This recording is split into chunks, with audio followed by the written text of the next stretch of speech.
गुरु प्यारी साध संगत जी, आज की साखी सतगुरु तेग बहादुर जी की है। जैसे कि आपने पिछली साखी में सुना कि कैसे सतगुरु ने पीर मूसा को सही रास्ता दिखाया था, तो अगर आपने वह साखी नहीं सुनी है तो डिस्क्रिप्शन में उसका लिंक दिया हुआ है, आप वहां पर जाकर वह साखी सुन सकते हैं। तो साध संगत जी, आइए बड़े ही प्रेम और प्यार से आज का यह प्रसंग श्रवण करते हैं। साध संगत जी, जब भाई मक्खन शाह जी सतगुरु से मिलने आए थे तो वह सतगुरु की सेवा में हाजिर हो गए थे। तो उनको वहां पर सतगुरु की सेवा में बहुत समय हो गया था, तो उन्होंने सतगुरु से अपने व्यवसाय को देखने की इजाज़त ली और वहां से सतगुरु का आशीर्वाद लेकर चले गए। तो उसके बाद लोगों को जैसे ही पता चला कि बाबा बकाले वाले श्री गुरु तेग बहादुर जी एक नया नगर चक नानकी बनवा रहे हैं, तो आसपास के लोगों में खुशी की लहर दौड़ पड़ी और लोग हर रोज सतगुरु के पास गुरबाणी सुनने आने लगे और नगर निर्माण के लिए अपनी आमदनी का 10वां हिस्सा देने लगे। तो ऐसे धीरे धीरे सतगुरु का नाम और यश चारों तरफ फैल गया। तो अभी चक नानकी नगर बस ही रहा था कि कुछ मसंद बनारस से सतगुरु से मिलने पहुंचे और कहने लगे कि गुरु साहब, आप हम पर कृपा करें, आप पूर्व दिशा गंगा किनारे के नगरों में अपने चरण डालें। वहाँ की संगत आपके दर्शनों की अभिलाषी है। और उन्होंने सतगुरु से कहा कि बहुत लंबे समय से कोई गुरुजन वहाँ पर प्रचार करने नहीं पहुँचा और सतगुरु को यह भी संदेश मिल रहे थे कि औरंगजेब ने हिंदू जनता का दमन करने के लिए कुछ कड़ी नीतियों की घोषणा की है, जिस कारण जनसाधारण का जीना मुश्किल हो गया था और बहुत सी जगहों पर बगावत के सुर सुनाई देने लगे थे। तो ऐसे समय में सतगुरु ने लोगों में जागरूकता लाने के लिए विभिन्न क्षेत्रों में प्रचार करने का मन बनाया। साध संगत जी, उन दिनों सतगुरु चक नानकी नगर का निर्माण करवा रहे थे, लेकिन सतगुरु ने सबसे पहले राजनीतिक पीड़ितों की मदद करनी ठानी और सतगुरु का मानना था कि अगर समय रहते जनता का मनोबल नहीं बढ़ाया गया तो दुष्ट अत्याचारी शासक क्रूरता पर उतर आएंगे। इससे पहले शासक ऐसा करे तब तक लोगों में इकट्ठ कर उनमें एकता का बल भर दिया जाए। साध संगत जी, चक नानकी नगर का निर्माण भी आवश्यक था और सतगुरु नहीं चाहते थे कि उसमें कोई विघ्न पड़े। तो सतगुरु ने वह काम अपने परम सेवकों को सौंप दिया और उन सेवकों में बाई बागू, बाई रामे जी, बाई साधु मुल्तानी इत्यादि थे। सतगुरु अपने महल अपनी पत्नी माता गुजरी जी के साथ और अपनी माता नानकी तथा साला कृपाल चंद जी के साथ निकले। सबसे पहले आप कीरतपुर साहिब के निकट गनोली गांव में ठहरे। वहां पर कुछ दिन पहले ही लोग बाढ़ के कारण तंगी और गरीबी में जी रहे थे। वहां पर सतगुरु ने लोगों को आर्थिक मदद दी और रोपड़ नगर से होते हुए गुरु साहिब बल्लोवाल पहुंचे। साध संगत जी, वहां पर पहुंचकर सतगुरु को प्यास लगी और सतगुरु ने लोगों को पानी के लिए कहा। तो वहाँ के स्थानीय लोगों ने कहा कि गुरु साहिब, यहाँ का पानी खारा है, हम अभी पास के गांव में से मीठा पानी मंगवा लेते हैं। तो यह सुनकर गुरु साहिब बोले कि कोई बात नहीं, आप ऐसे ही खारा पानी मुझे दे दो। तो साध संगत जी, जिस तरह गुरु जी की आज्ञा का पालन हुआ और सतगुरु को खारे कुएं का पानी दिया गया, तो सतगुरु ने जल ग्रहण किया और कहा कि यह पानी भी मीठा है। सतगुरु की बात परवान चढ़ी और वहाँ पर खारे पानी के सभी कुएं मीठे पानी में बदल गए। इसके बाद सतगुरु आगे बढ़ते हुए नौलखा और टहलपुर होकर सैफाबाद पहुँचे, जिस स्थान को आज बहादुरगढ़ कहा जाता है, और यह स्थान पटियाला में स्थित है। साध संगत जी, गुरु जी बहादुरगढ़ में एक सुंदर बाग के बाहर ठहरे थे, जिस बाग का नाम पंचवती था।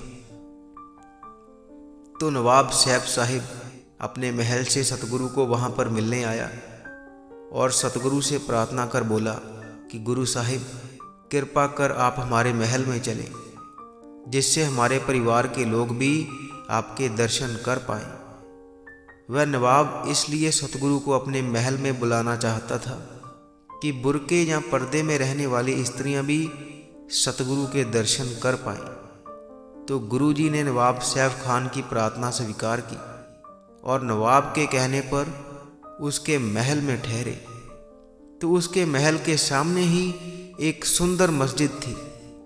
गुरुजी उस मस्जिद के चबूतरे पर बैठकर लोगों को गुरबानी सुनाने लगे। तो एक दिन नवाब सैफ खान ने सतगुरु से पूछा कि गुरुवर, मुझे कैसे अपना जीवन व्यतीत करना चाहिए। तो गुरु साहिब ने सैफ खान को गुरबानी सुनाई, जिसका अर्थ था कि हे काफिल, यानी कि अचेत मनुष्य, तू पापों से बचा रहे और इन पापों से बचने के वास्ते उस परमात्मा की शरण में चला जा, जो गरीबों पर दया करने वाला है और सारे डर दूर करने वाला है। हे अचेत मनुष्य, उस परमात्मा का नाम अपने हृदय में परोए रख, जिसके गुण वेद, कुरान और धार्मिक पुस्तकें गा रही हैं। हे अचेत मनुष्य, पापों से मुक्त करने वाला नाम इस जगत में परमात्मा ही है। तू उस परमात्मा को सिमर सिमर कर सभी पाप दूर कर ले। हे काफिल, तू फिर मानव शरीर ना पा सकेगा, तो फिर तू इसे क्यों व्यर्थ गवा रहा है। यही समय है मुक्ति प्राप्ति का, मुक्ति प्राप्त करने का। तू इसका कोई इलाज कर ले। तू तरस रूप परमात्मा के गुण गा, इस संसार समुद्र से पार हो जा। तो साध संगत जी, इस प्रकार सतगुरु नवाब सैफ खान के अतिथि रहकर उसके बाद सतगुरु गांव लहल में पहुँचे, जो स्थान इन दिनों पटियाला में स्थित है। उन दिनों वहाँ पर एक तालाब था और सतगुरु ने तालाब के पास एक वृक्ष के नीचे अपना डेरा लगाया। तो जैसे ही लोगों को पता चला कि गुरु नानक देव जी के उत्तराधिकारी सतगुरु तेग बहादुर जी वहाँ पर आए हैं, तो वहाँ पर दीन और दुखियों की भीड़ लग गई। वहाँ पर सभी ने अपनी अपनी समस्याएं सतगुरु को बताई और सतगुरु ने उनका निवारण किया। तो वहाँ पर एक महिला ने दुखी होकर अपने बच्चे को सतगुरु के आगे लिटा दिया और कहा कि हे गुरुवर, इसकी रक्षा करें, यह दिन ब दिन सूखता ही जा रहा है।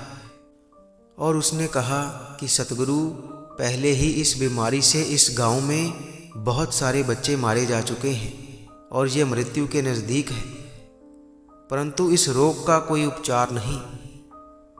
मेरे बच्चे को बचाओ गुरुदेव, मेरे बच्चे को बचा लो।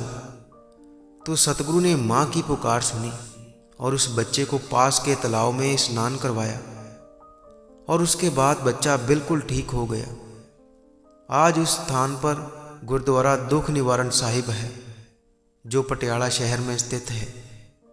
श्री गुरु तेग बहादुर जी नगर नगर लोगों से मिलते हुए और अपने अभियान जन संपर्क अभियान को आगे बढ़ाते हुए मगरपुर नामक गांव में पहुंचे। तो गुरु जी के पहुंचते ही वहां पर भक्तजनों की भीड़ इकट्ठी होने लगी। गुरु जी सभी भक्तों की पुकार सुनते और उन्हें अपने हाथों से दान अथवा आशीर्वाद देते। तभी वहां पर एक महिला आई और सतगुरु से पुकार करने लगी कि हे सच्चे पातशाह, सतगुरु नानक के 9वें रूप, मेरी आपसे यही विनती है कि मेरे विवाह के पश्चात भी मेरे घर कोई संतान नहीं है। मेरी जोड़ी संतान सुख से खाली है। मेरी जोड़ी भरो महाराज, मेरी जोड़ी भरो। उसकी करुणामयी पुकार से सतगुरु का मन पसीज गया और आपने उस बीबी से कहा कि माता, अब आप घर जाओ। उस प्रभु की कृपा से आपको पुत्र की प्राप्ति होगी और तुम्हारी श्रद्धा को फल लगेगा। इसके पश्चात सतगुरु अपनी आगे की यात्रा के लिए, जन कल्याण के लिए आगे चल पड़े। साध संगत जी, आज के प्रसंग की यही पर समाप्ति होती है जी। प्रसंग सुनाते हुई अनेक भूलों की क्षमा बख्शें जी।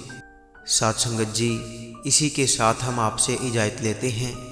कल मिलेंगे ऐसी ही एक रूहानी साखी के साथ। अगर आप रोज़ाना रूहानी साखियाँ और रूहानी विचार सुनना पसंद करते हैं तो आप इस चैनल को सब्सक्राइब कर लीजिए और साथ ही बेल आइकन पर भी ज़रूर प्रेस कीजिए, ताकि हम जैसे ही नई वीडियो अपलोड करेंगे, नई साखी अपलोड करेंगे, उसकी नोटिफिकेशन आप तक पहुंच जाया करेगी। अगर आप रूहानी साखियाँ पढ़ना पसंद करते हैं तो आप हमारी वेबसाइट www.santwachan.com पर जाकर पढ़ सकते हैं, जिसका लिंक वीडियो के डिस्क्रिप्शन में दिया हुआ है।